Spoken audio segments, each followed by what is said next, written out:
जय हिंद।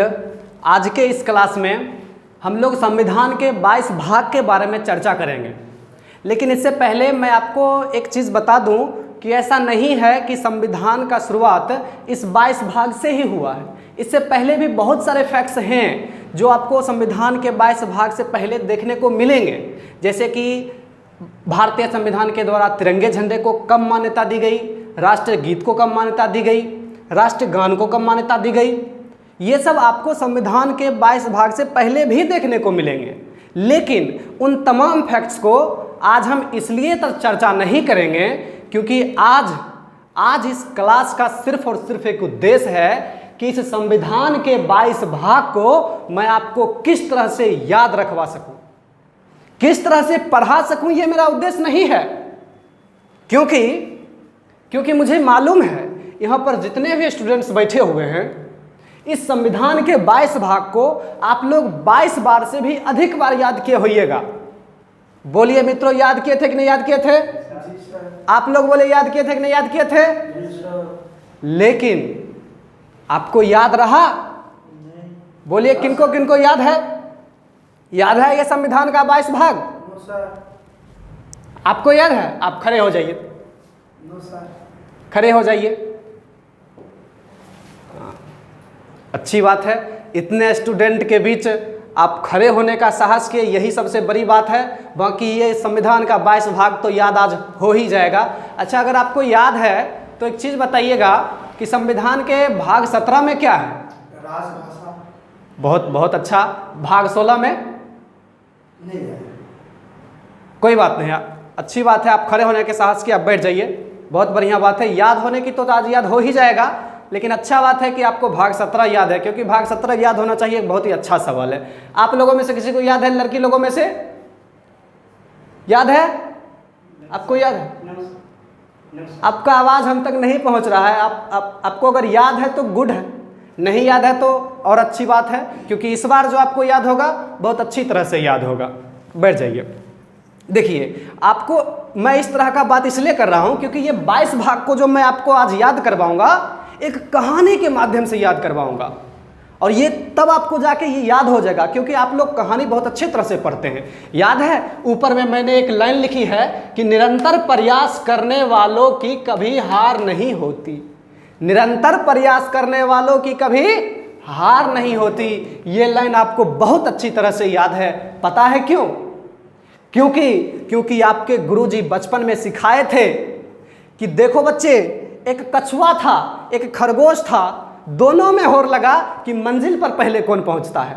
और आप सबको याद होगा कि कौन पहुंचा था? कछुआ पहुंचा था। और कछुआ क्यों पहुंचा था? क्योंकि निरंतर प्रयास करने वालों की कभी हार नहीं होती। इसलिए इस संविधान के 22 भाग को भी मैं एक कहानी के माध्यम से आपको बताऊंगा। और इस सिर्फ 22 भाग को ही नहीं, मैं आपका संविधान का जितना भी क्लास लूंगा, आप लोग देखिएगा, सब में मैं एक कहानी का यूज करूंगा और तब जाके आपको ये पूरा संविधान याद होगा। क्योंकि आप लोग कहानी पढ़ने में आप बहुत इंटरेस्टिंग रहते हैं, सिर्फ इस 22 भाग के। लेकिन एक शर्त होगा कि सब फैक्ट के लिए एक अलग अलग कहानी होगा। अब ऐसा नहीं है कि आप लोग बोलेगा कि गुरुजी एक को तो कहानी याद करना है, एक कहानी नहीं याद करना है। आज हम आपको 22 भाग याद करा रहे हैं तो इसके लिए एक अलग कहानी है।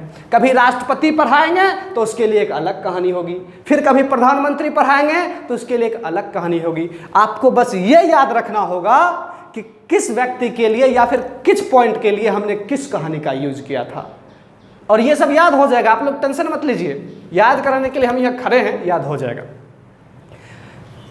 इस संविधान के 22 भाग शुरू करने से पहले संविधान के बारे में मैं आपको कुछ पॉइंट्स बताते चलता हूं और आपको नोट कराते भी चलना है कि किसी भी संविधान की बात करिए, किसी भी देश की संविधान की बात करिए, उसका संविधान, किसी भी देश का संविधान एक दिन की उपज नहीं होती है। उसे बनने में कितने दिन लग जाते हैं, कितने महीनों लग जाते हैं, कितने वर्ष लग जाते हैं। याद है, भारत के संविधान को बनने में 2 वर्ष 11 महीने 18 दिन लग गए थे। नोट करिएगा, आप लोग सब कॉपी कलम निकाल के इसको नोट करते जाइएगा। ये छोटी छोटी बातें पूछते रहता है, ये कंपटीशन का दौर है, छोटी छोटी बातों को भी नोट करते जाइएगा कि भारत के संविधान को बनने में कितने दिन लग गए थे? 2 वर्ष 11 महीने 18 दिन लग गए थे। और पूरे संविधान को बनने में टोटल 114 दिन इस पे बहस हुआ था। कितने दिन बहस हुआ था? 114 दिन बहस हुआ था। और इस संविधान सभा का जो पहला बैठक हुआ था वो 9 दिसंबर 1946 ईस्वी को दिल्ली के कौशल्य चंबर के पुस्तकालय भवन में हुआ था। ये सब आपको याद रखने की जरूरत नहीं है, बस आप ये याद रखिए कि पहली बैठक जो हुई थी वो 9 दिसंबर 1946 ईस्वी को हुई थी और दिल्ली में हुई थी। पुस्तकालय भवन था, कौशल्य चंबर था, इतना याद रखना है आपको। और 9 दिसंबर के दिन डॉक्टर सच्चिदानंद सिन्हा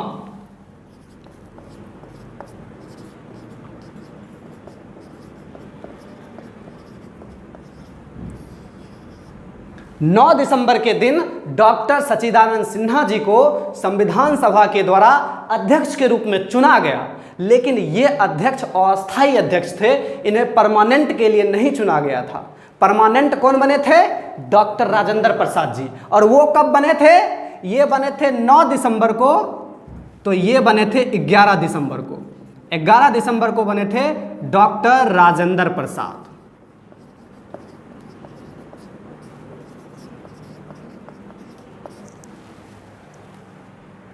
नोट कर लीजिएगा कि 9 दिसंबर 1946 ईस्वी को डॉक्टर सच्चिदानंद सिन्हा जी को अस्थायी अध्यक्ष के रूप में बनाया गया था और 11 दिसंबर 1946 ईस्वी को डॉक्टर राजेंद्र प्रसाद जी को संविधान सभा के द्वारा अस्थायी अध्यक्ष के रूप में चुना गया था।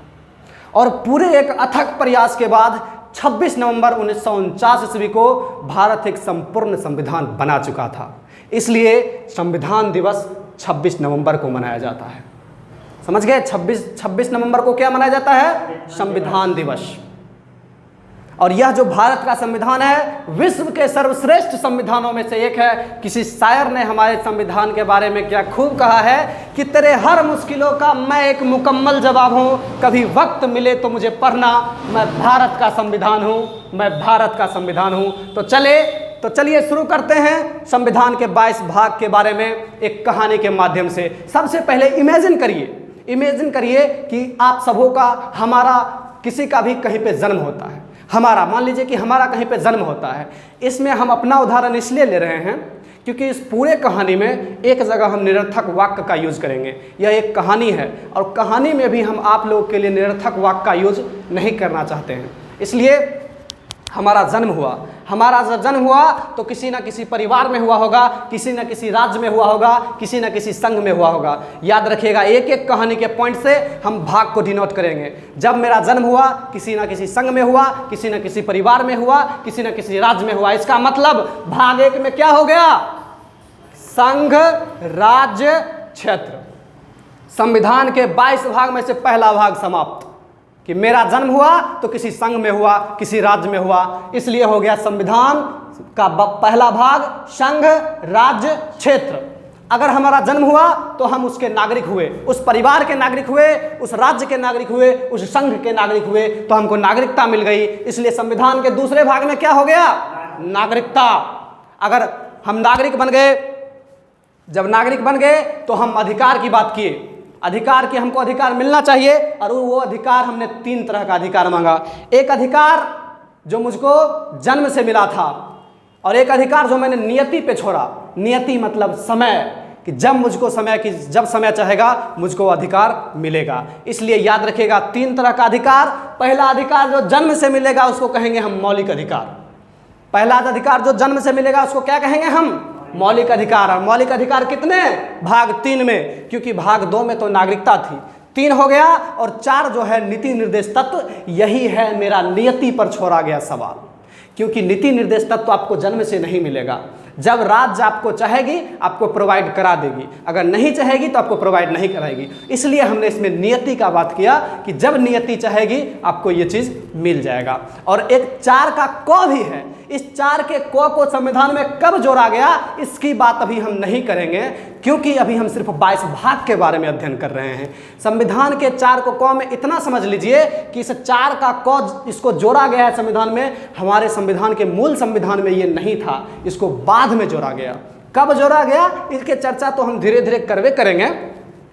संविधान के 4 में क में है मौलिक कर्तव्य, और याद रखिए ये भी मेरा एक अधिकार ही है, मौलिक कर्तव्य। मौलिक कर्तव्य का मतलब एक ऐसा चीज़ हुआ कि आप कहीं भी रहें, भारत में रहें या फिर भारत से कहीं दूसरे देश में रहें, लेकिन जो मौलिक कर्तव्य है वो सब जगह लागू होगा। जैसे कि तिरंगे झंडे की सम्मान करना, राष्ट्रगीत की सम्मान करना, राष्ट्रगान का सम्मान करना।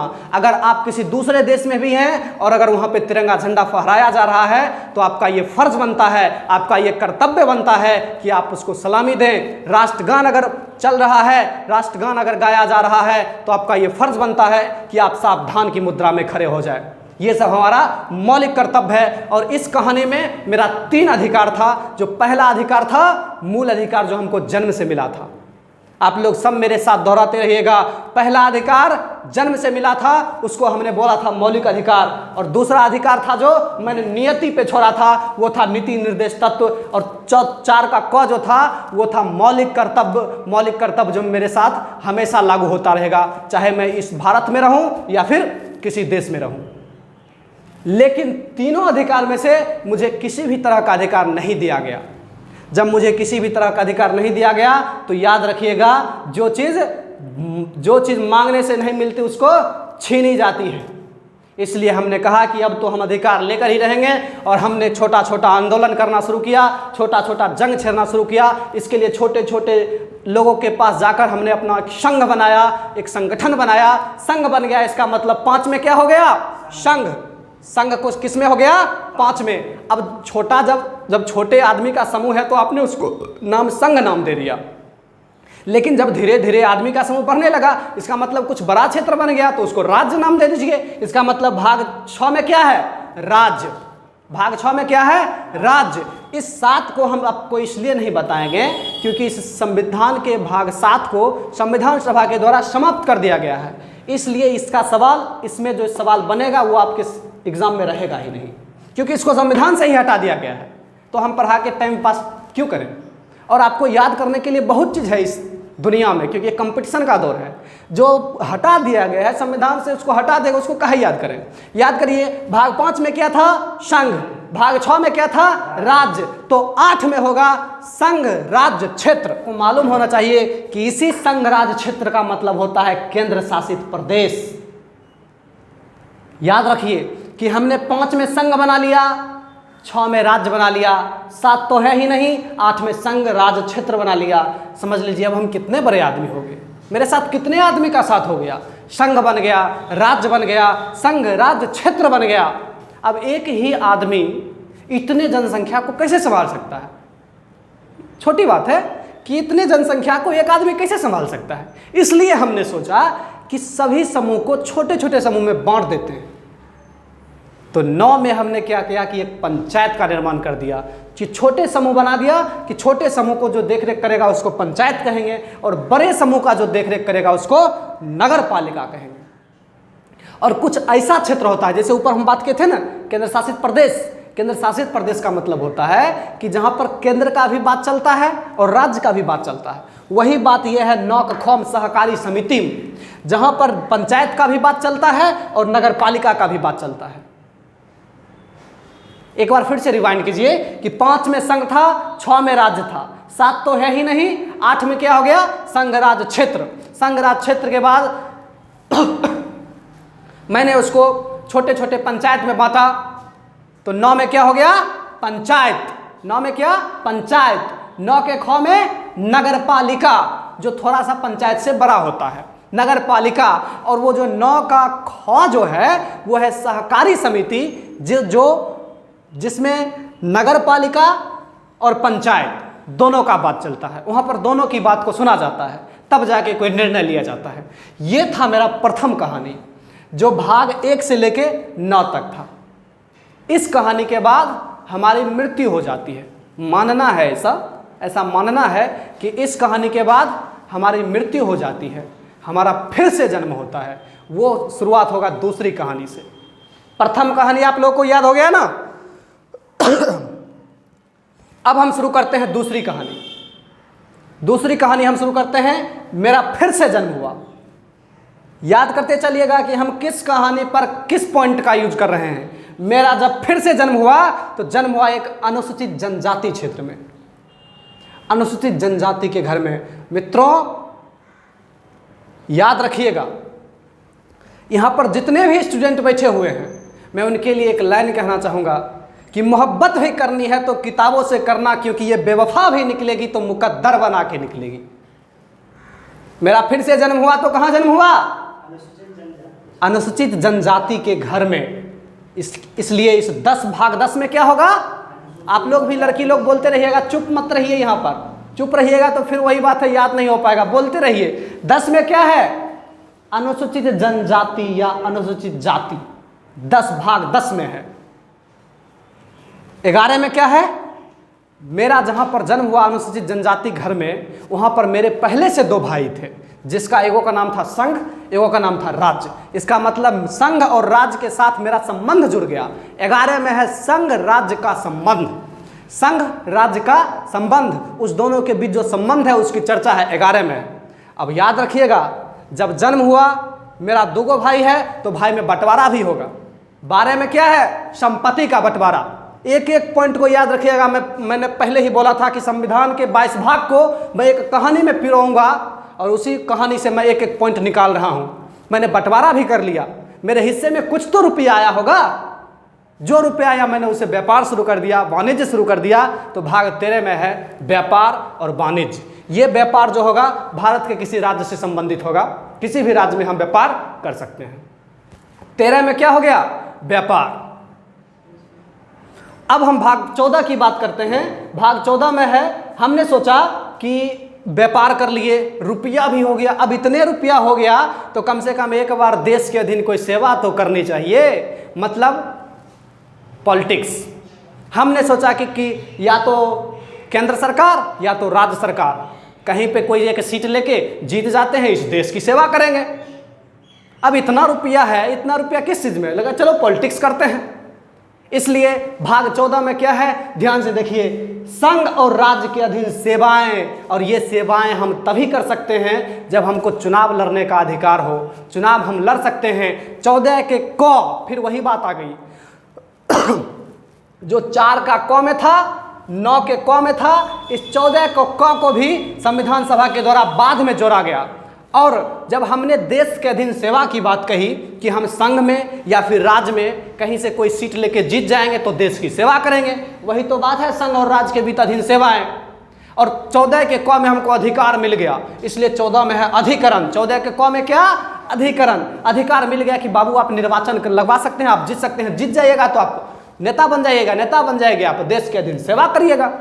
तो याद रखिए 15 में क्या है? निर्वाचन। चुनाव लड़ेंगे तभी तो हम कोई नेता बन सकते हैं, जीतेंगे। ऐसे तो कहने के लिए तो बहुत होता है कि आप हार भी जाएंगे तो आपको लोग नेताजी नेताजी कहेंगे, लेकिन वो बात नहीं है। हम ये कहना चाह रहे हैं कि देश के अधीन सेवा का पद हमको कब मिल सकता है? जब हम किसी भी सीट से जीतेंगे, उसके लिए निर्वाचन करना जरूरी है। तो 15 में क्या है? निर्वाचन।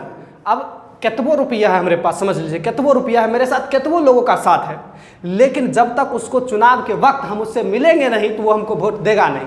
इसलिए आप लोग देखते होंगे कि वोट के समय में बड़े बड़े नेताजी आते हैं चुनाव प्रसार करने के लिए, भाषण देते हैं।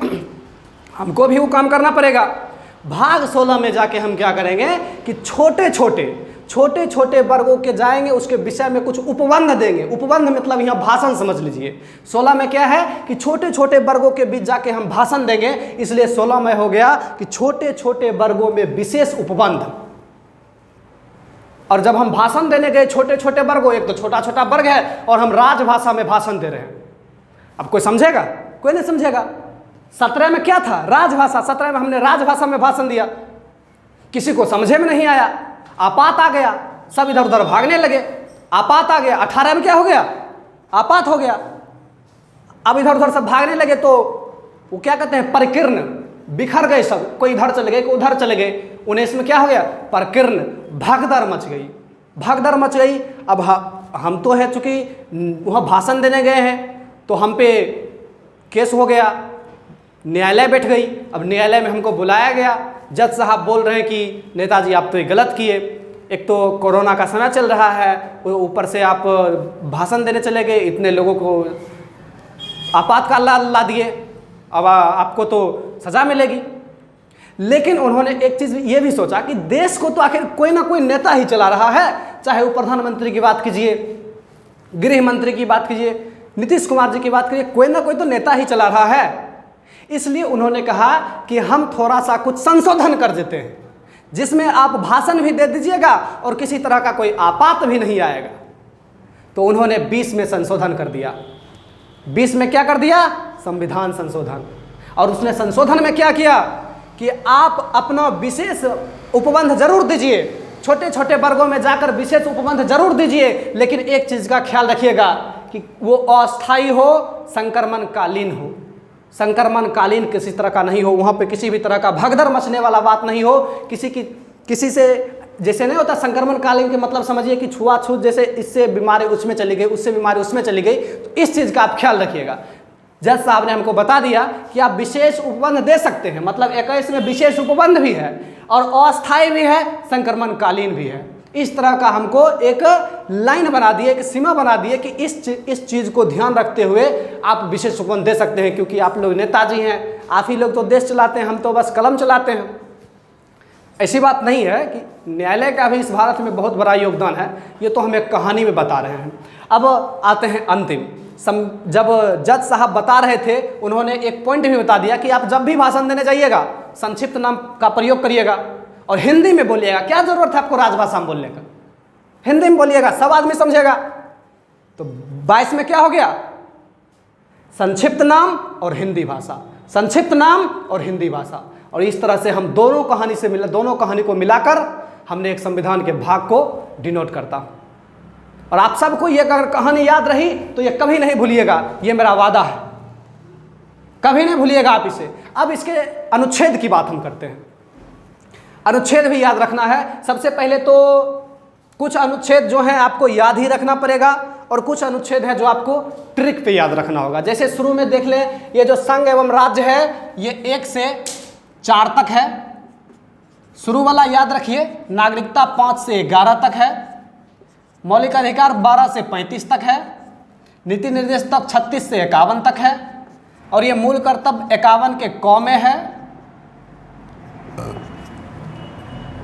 और ये संघ जो है 152 से 52 से 151 तक है। राज्य 152 से 237 तक है। इतना सीरियल आपको याद रह सकता है कि 1 से 4, 5 से 11, 12 से 35, 36 से 51, 51 को 52 से 151, 152 से 237, इतना आपको याद रह सकता है। और ये 7 तो हमको पढ़ना ही नहीं है। ये 7 जो है अनुच्छेद 238 में आता है। 238 समाप्त तो ये शुरू हो जाता है 239 और ये चला जाता है 242 तक।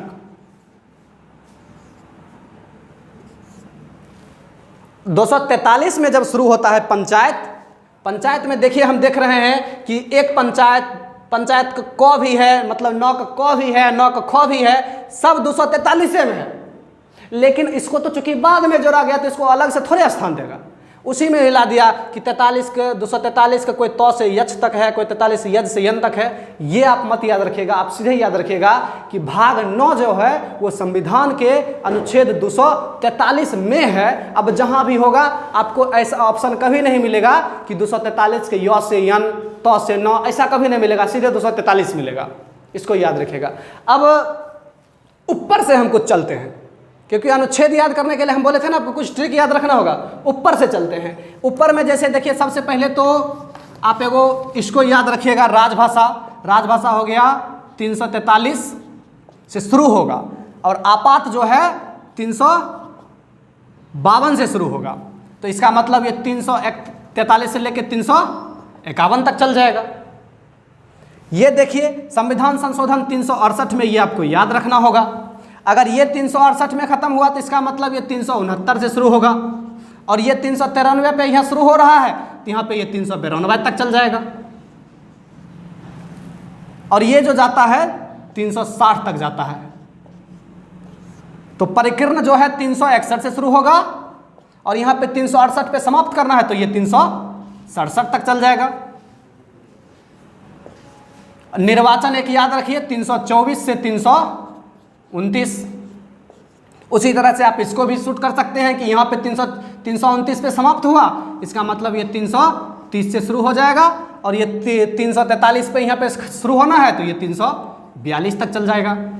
उसके बाद एक याद रखने की आपको ज़रूरत है, अनुसूचित जनजाति संघराज्य क्षेत्र के बीच संबंध संघराज्य, ये होता है 245 से शुरू होता है, और यहाँ देखिए 264 पे हमको ख़त्म करना है तो यहाँ पे 263 तक आपको लेकर चल जाना है। और यहाँ ध्यान रखिए कि 243 पे हम यहाँ पे ख़त्म किए हैं 9 वाला, तो 10 वाला शुरू हो जाएगा 244 से। यहाँ पे 245 पे ख़त्म करना है, मतलब ये 244 से लेके 244 तक क में है, 244 से लेके 244 के क तक। उसके बाद आपको अनुच्छेद वाला जो भाग है इससे ज़्यादा याद नहीं रखना है। आप लोग को समझ में आया ना? तो मिलते हैं फिर नेक्स्ट क्लास में, जब मिलेंगे इसके आगे के बारे में हम बात करेंगे। पूरे संविधान आपको इजीली समझ में आएगा, इसका टेंशन आप मत लीजिए। जय हिंद,